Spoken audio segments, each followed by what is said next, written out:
उसका सबूत यह है कि पटना में मोदी जी ने रोड शो किया, नीतीश कुमार को अपने साथ गाड़ी में खड़ा भी नहीं किया। हमसे मीडिया के लोगों ने कहा नीतीश जी के बारे में क्या कहेंगे। मैंने कहा मैं जब से बिहार आया हूं भोजपुरी का एक गाना सुन रहा हूं कि छन छन बदले तोरे मिजाज रजऊ, दगाबाज रजऊ, धोखेबाज रजऊ। ये गाना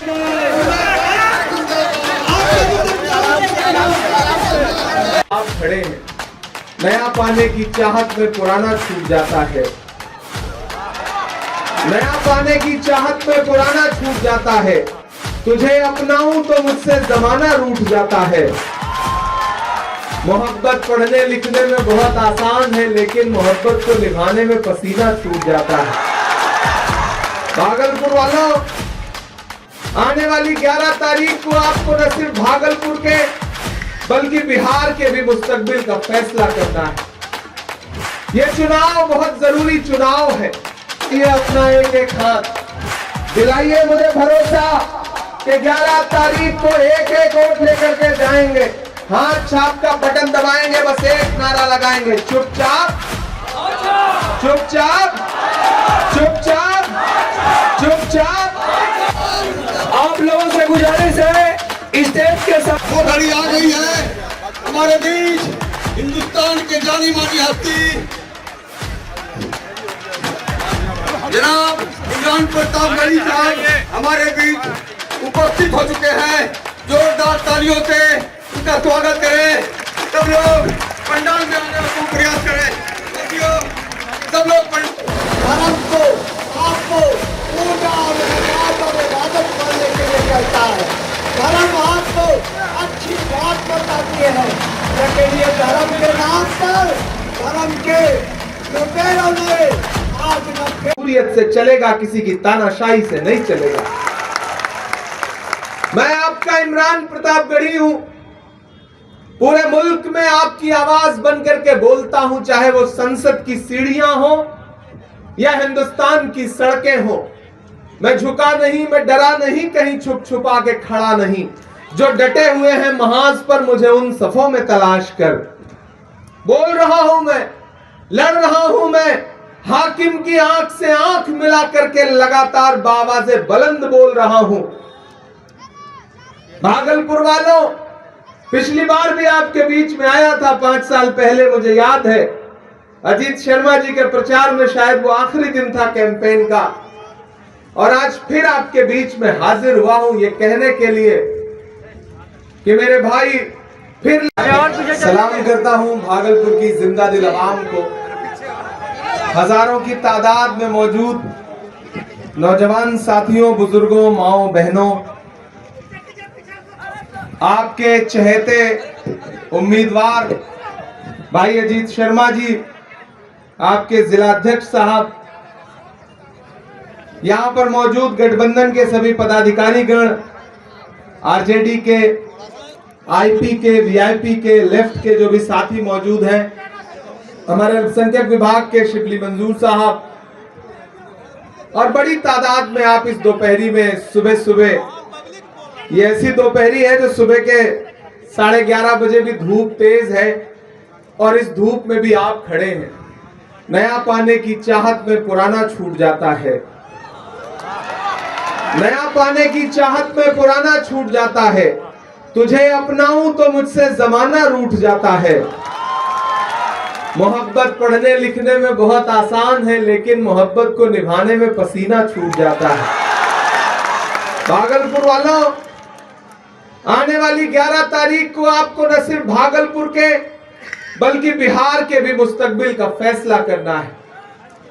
यह चुनाव बहुत जरूरी चुनाव है। एक तरफ वो ताकतें खड़ी हैं जो कह रही हैं कि हम जैसे चाहेंगे वैसे मुल्क को चलाएंगे, संविधान को मानेंगे नहीं मानेंगे कोई कुछ कर नहीं पाएगा। एक तरफ वो ताकतें खड़ी हैं जो कह रही हैं कि हम अपनी मर्जी से डॉक्टर बाबा साहब अंबेडकर के संविधान में अमेंडमेंट करते रहेंगे, और एक तरफ राहुल गांधी नाम की वो ताकत खड़ी है जो ये कह रही है कि वक्त आ गया है साथियों, अदावत है, सियासत है, परिंदा है, शिकारी है, अदावत है, सियासत है, परिंदा है, शिकारी है, मगर इन सारी चीजों पर मोहब्बत अब भी भारी है। भागलपुर वालों, ये चुनाव महागठबंधन जीतने जा रहा है और ऐसे में महागठबंधन ने चौथी बार भाई अजीत शर्मा जी को आपके बीच में नुमाइंदा बना करके भेजा है। मैं जानता हूं यह बुनकरों का इलाका है, मैं जानता हूं कि आपके हाथों में खुदा ने जो हुनर दिया है, आप अपनी उंगलियों के उस हुनर से लोगों के जिस्मों के लिए लिबास बनाया करते हैं। इसीलिए जब मैं पहली बार पार्लियामेंट में पहुंचा, देश की राज्यसभा में पहुंचा और राहुल गांधी ने मुझे इतनी ताकत दी कि मैं देश की पार्लियामेंट में खड़ा होकर के आपके मुद्दों पर बोल सकूं, तो मैंने अपनी जो तीसरी स्पीच की पार्लियामेंट में, उसमें खड़ा होकर के मैंने बुनकरों के लिए आवाज उठाई। मैंने नाम लिया भिवंडी का, मैंने नाम लिया इचलकरंजी का, मैंने नाम लिया आजमगढ़ के मऊ का, मैंने नाम लिया मुबारकपुर का, मैंने नाम लिया बनारस का, मैंने नाम लिया छोटा नागपुर का, मैंने नाम लिया त्रिची का, मैंने नाम लिया सेलम का।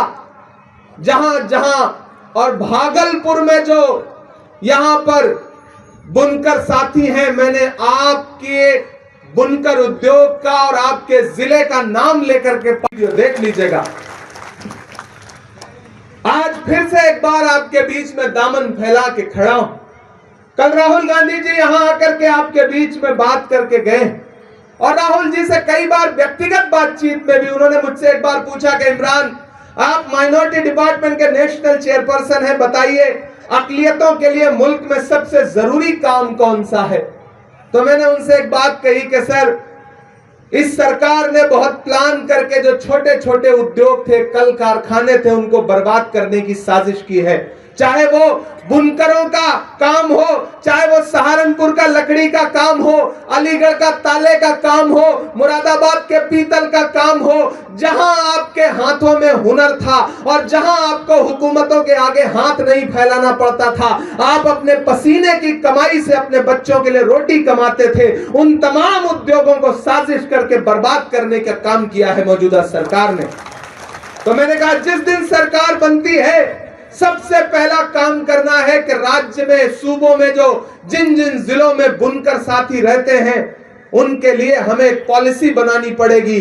जैसे यूपीए ने सब्सिडी दी थी, वैसे स्टेट लेवल पर भी। तो राहुल जी ने मुझसे वादा किया कि इमरान, बिहार का चुनाव आ रहा है, महागठबंधन की सरकार बनने जा रही है, सरकार बनने दो, मुझे एक रोड मैप बना के दो, बुनकर के साथियों से मिलो, बुनकर जो हमारे साथी हैं उनसे बातचीत करो और उसके बाद वो पॉलिसी बना के मुझे दो। मैं कोशिश करूंगा कि सरकार बनी तो उस पॉलिसी को लागू कराया जाए।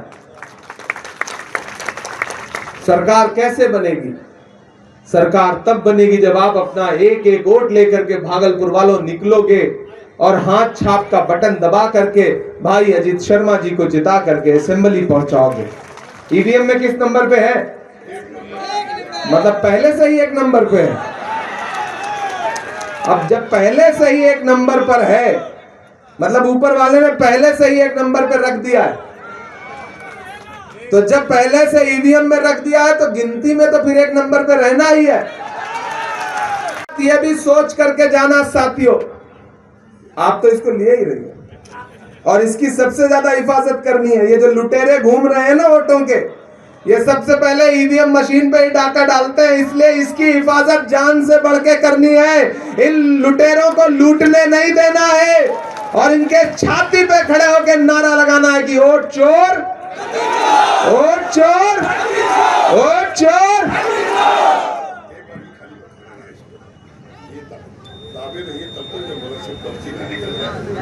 देखिए अजीत शर्मा जी कह रहे हैं, लोगों को ये समझा दीजिए कि पहले बटनिया जब दाबे ना और ललकई लाइट जले तो आवाज करेगी चूं से, तो तब तक दबाए रहिए जब बगल में एक बॉक्स रखा रहेगा, उसमें पर्ची ना निकल जाए। हालांकि हमको पता है आप समझदार लोग हैं, आपको पता है कहां से पर्ची निकालना है और कहां से आवाज निकालना है। आप बहुत समझदार लोग हैं, मुझको ये बात पता है। आज दिन में 8 सभाएं लगी हुई हैं।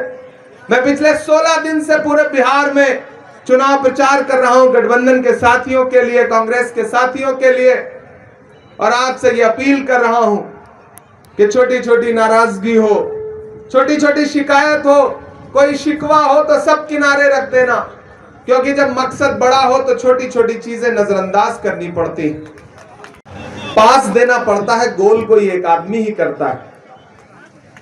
अजीत शर्मा जी को मौका दिया है पार्टी ने।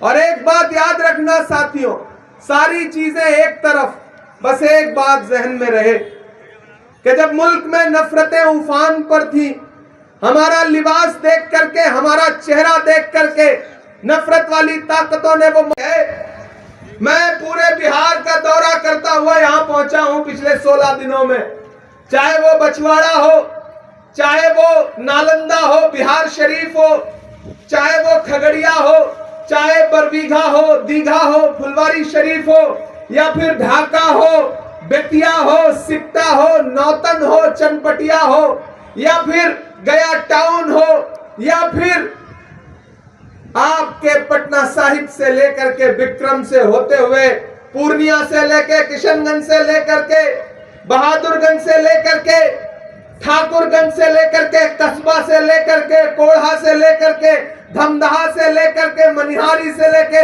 पूरे बिहार के सामने वाला बटन दबाएंगे, गेंद बाउंड्री के पार चली जाएगी। याद रखिएगा। और सरकार जा रही है, उसका सबूत यह है कि पटना में मोदी जी ने रोड शो किया, नीतीश कुमार को अपने साथ गाड़ी में खड़ा भी नहीं किया।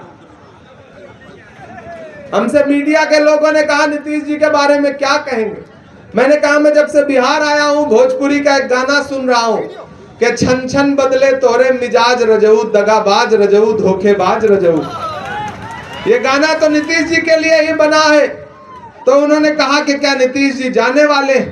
मैंने कहा ये बात की गवाही तो खुद नरेंद्र मोदी जी दे रहे हैं कि पटना में रोड शो किया, मुख्यमंत्री पटना में मौजूद थे और उनको अपनी गाड़ी में नहीं बैठाया। इससे पता चला कि भाजपा जेडीयू को निपटा रही है, जेडीयू चिराग को निपटा रही है, और चिराग कह रहे हैं कि हम अपनी रोशनी किसी भी कीमत पर नीतीश कुमार को नहीं देंगे। नमस्कार, आदाब। मैं सैयद रियाज अहमद, भागलपुर न्यूज़ नेटवर्क में आपका स्वागत है। मैं इस वक्त CTS रोड में हूँ क्योंकि आज विशाल जनसभा आयोजित की गई है प्रताप रूढ़ी का, जिसमें कि कई कार्यकर्ता यहाँ शामिल हैं। आइए हमारे बीच जो है कांग्रेस के सच्चे सिपाही जो हमारे बगल में खड़े हैं, आइए उनसे जानते हैं कि आज का क्या क्या प्रोग्राम है। सर, क्या क्या प्रोग्राम है सर आज जो है, जो अल्पसंख्यक विभाग अखिल भारतीय कांग्रेस कमेटी के चेयरमैन हैं और राज्यसभा के सदस्य है इमरान प्रतापगढ़ी साहब, वो यहाँ जनसभा को संबोधित करेंगे और वो आ रहे हैं। चूँकि वो बहुत लोकप्रिय है हम लोग के, विशेषकर अल्पसंख्यकों में, और हम तमाम लोग उसी की तैयारी कर रहे हैं। और चूँकि बहुत चहेता नेता है इस इलाके के लोगों के लिए, तो हमको लगता है उनके आने के बाद जो है चुनाव की दिशा बहुत बदलेगी और लोगों में बहुत प्रभाव पड़ेगा, और कांग्रेस के पक्ष में जो है जो लहर चल रही है वो और तेज होकर उभरेगी। हमारे बीच जिला कांग्रेस के अध्यक्ष जनाब परवेज जमाल साहब हैं। मैं सैयद रियाज अहमद, भागलपुर न्यूज़ नेटवर्क में उनका स्वागत करता हूं। आइए जानते हैं कि इस बार बिहार में किसकी लहर है। बहुत बहुत बधाई हमारे चैनल में क्या कहना चाहेंगे?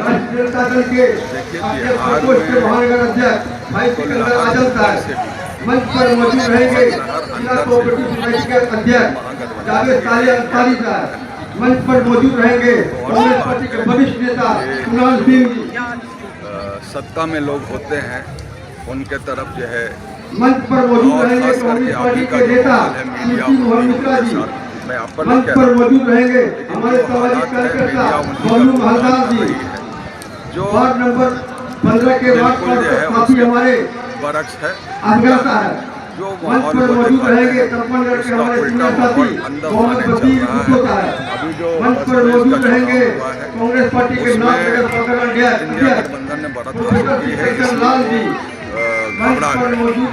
घबरा गए हैं। तब सेकंड फेज के चुनाव को जो है वो मुतासिर करने की कोशिश कर रहे हैं। सेकंड फेज का चुनाव है, उसमें जो है जैसा कि सुना है कि अपने जो है साथियों मंच पर मौजूद रहेंगे साहित्यकार किसी तरह से जो है वोट जो है बबलू जो गठबंधन महागठबंधन और गठबंधन के बीच में जो लड़ाई है उसमें हम कल के दिन में हमने राहुल गांधी को देखा था भागलपुर के संडेस कंपाउंड में, जहां मैं भी उपस्थित था। ये जोश भरने का काम हमारे कार्यकर्ताओं के बीच में किया जा रहा है। इससे निश्चित तौर पर एक नई ताकत जो है महागठबंधन को मिल रही है और निश्चित तौर पर हम अच्छी परफॉर्मेंस को देंगे अपने शहर के अंदर। बिहार में जो इस बार का जो है लहर है, और क्योंकि इस बार जो है हर जगह वोट बॉक्सिंग का जो है वोट फिक्सिंग का भी मामला भी प्रकाश में आ रहा है, आप तो खबर के माध्यम से भी आप जान रहे हैं। तो ये सब जो है इस तरह की घटना हो रही है, क्या लगता है इस बार का जो चुनाव होगा कैसा होगा? मुझे लगता है सर कि निश्चित रूप से जो है मतदाता जगी हुई है, सोई हुई नहीं है। छोटी मोटी घटनाएं होती है उसके पीछे हम भागते नहीं हैं, लेकिन निश्चित तौर पर हमारा फोकस होता है कि हमारा कोई भी एक भी मतदाता छूटे नहीं और वो वोट करे और अपने पार्टी को जिताने का पूरा प्रयास करे। आज जो है चंपानगर में जो जनसभा जो होगा कितने बजे होगा? क्योंकि समय के हिसाब से काफ़ी लेट हो रहा है, क्योंकि देख रहे हैं कि अभी खास करता है कि काफ़ी जमावड़ा बहुत कम है। ऐसा क्या क्या मैनेजमेंट में कोई कमी पाई गई है क्या? मैनेजमेंट में कमी नहीं है, लेकिन सर चूँकि राहुल जी का कल प्रोग्राम होने के कारण से हम सभी लोग व्यस्त थे। आज यहाँ पर 11 बजे उनके उतरने की बात है। निश्चित तौर पर 11 सवा 11 तक हमें लगता है कि हमारे जो राज्यसभा के अध्यक्ष हैं इमरान प्रतापगढ़ी जी, वो निश्चित तौर पर आ जाएंगे। हम लोग उसके लिए बिल्कुल पहल कर रहे हैं, प्रयास कर रहे हैं। आज इस वक्त पूरी भागलपुर की जनता ने फैसला ले लिया है।